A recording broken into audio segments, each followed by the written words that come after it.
Bom dia, meus amados, a graça e a paz do Senhor.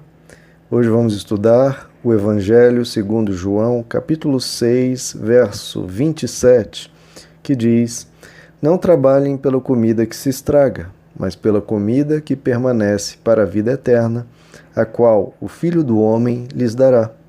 Deus, o Pai, nele colocou o seu selo de aprovação.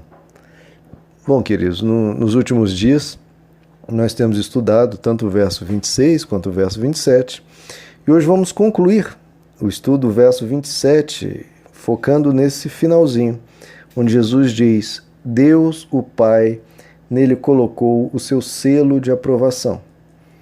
O que quer dizer isso, queridos? Que Deus colocou o selo de aprovação. Bom, queridos, esse é um tema, um termo um pouco estranho para a nossa época, né, para o nosso entendimento moderno, mas era algo bem falado antigamente, né? Como funcionava quando um imperador enviava um documento com uma ordem a ser cumprida em outra região? O imperador não tinha como ir a todas as regiões onde ia se cumprir as suas ordens. Então ele enviava uma carta, uma correspondência oficial, e ele colocava um selo. O selo era uma marca especial, como se fosse uma assinatura, era uma marca especial mostrando que aquilo ali realmente vinha do imperador. Apenas o imperador carregava o selo que ele imprimia naquela carta. Muitas vezes era um anel, colocava-se ali uma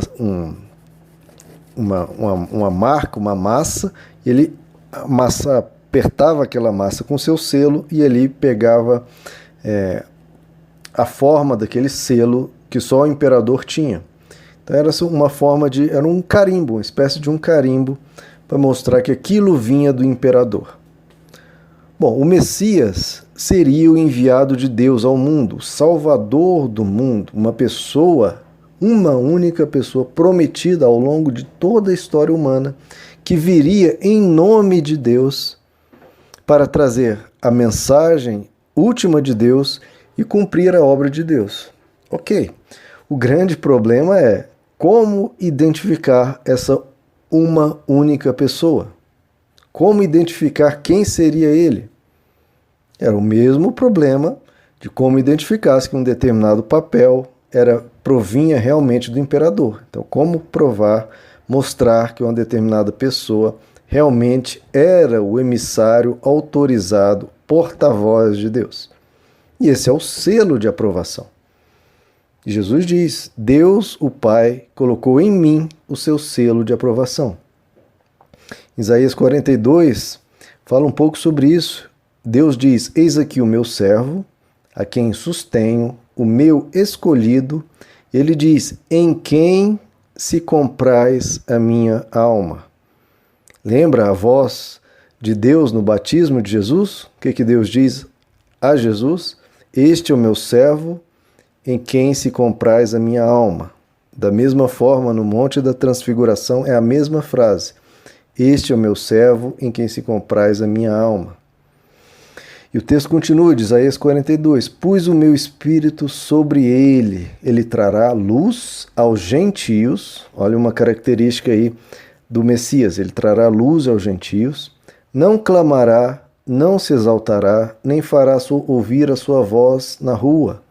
Isso é algo que você vê na história de Jesus, ele não fazia contendas, nem confusões, nem espalhava os seus milagres. Ele não fazia propaganda, não fazia marketing dos seus milagres. Pelo contrário, ele se ocultava.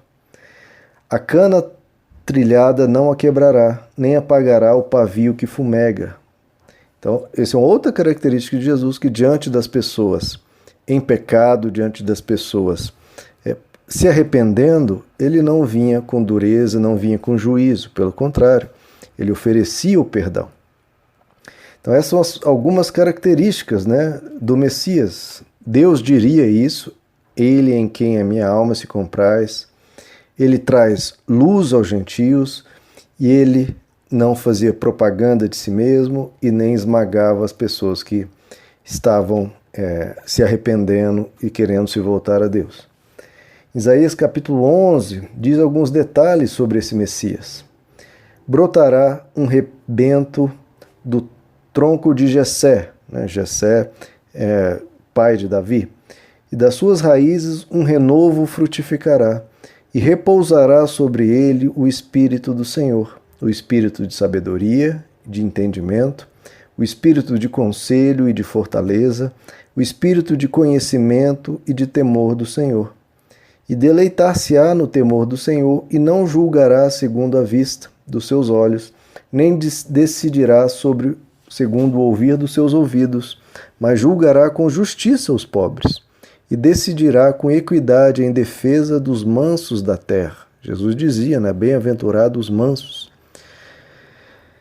Então, essas são algumas características do Messias, que ele teria tamanha presença de Deus sobre ele, que ele teria toda a sabedoria, todo o entendimento, todo o conselho, todo o conhecimento.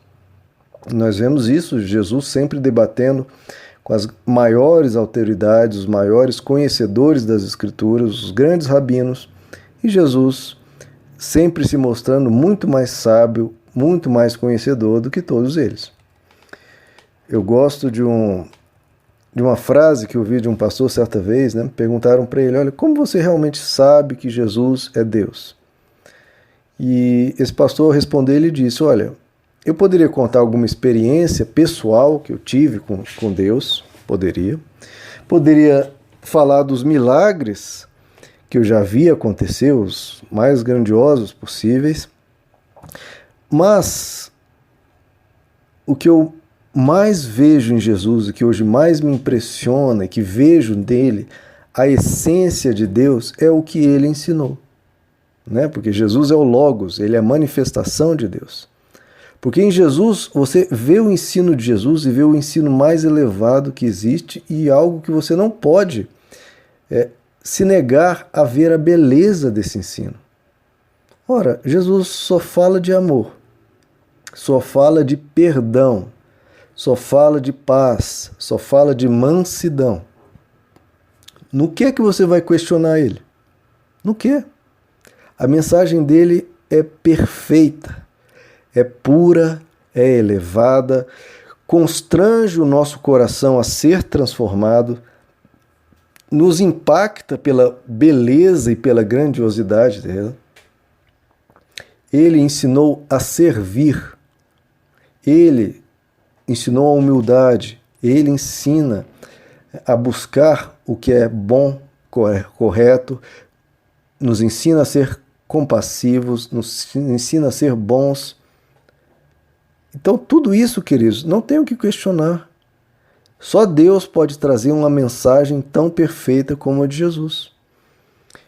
Lembra do nosso texto? Ele colocou o seu selo de aprovação. Os rabinos, os judeus, eles falavam muito sobre esse selo. Qual seria o selo de Deus? Era uma conversa, um tema entre os rabinos. E eles tinham bem claro na mente deles que o selo de Deus é a verdade. A principal característica do Messias seria trazer a verdade de Deus. E por isso Jesus diz, eu sou o caminho, eu sou a verdade, eu sou a vida. Porque realmente ele traz a verdade em pessoa, não apenas uma verdade em palavras, mas uma verdade como ele é a própria verdade. E tudo isso que eu falei, o ensino de Jesus tão verdadeiro, e onde você não encontra qualquer falha, qualquer coisa repreensiva, é perfeito e mostra que ele vem de Deus. Esse é o selo. Assim como uma pessoa, quando ela quer comunicar algo a alguém, escreve uma carta e põe um selo, assim Cristo, da mesma forma, Cristo vem revelar os pensamentos de Deus aos homens. Ele vem trazer não apenas a verdade sobre Deus, mas vem trazer toda a verdade de quem Deus é, de como ele pensa, de como ele age. O selo de Deus é a santidade absoluta de Jesus, a sua perfeita verdade e elevada verdade, e a quantidade e poder dos milagres que ele realizou. Tudo isso autentica quem Jesus é. a perfeição moral dele, a perfeição do seu ensino e a perfeição e quantidade dos seus milagres. Diante disso tudo, a pessoa só não enxerga se não quiser. Mas a beleza do ensino de Jesus, quem pega os evangelhos e vê o que Jesus ensina, meus irmãos, só pelo que ele ensina, você pode ter a mais absoluta certeza. Esse é um Deus que merece ser seguido. Um Deus que merece ser servido. Porque ele serviu primeiro, ele amou primeiro, ele se deu por nós primeiro. Amém, meus amados? Que Deus lhes abençoe. A graça e a paz do Senhor.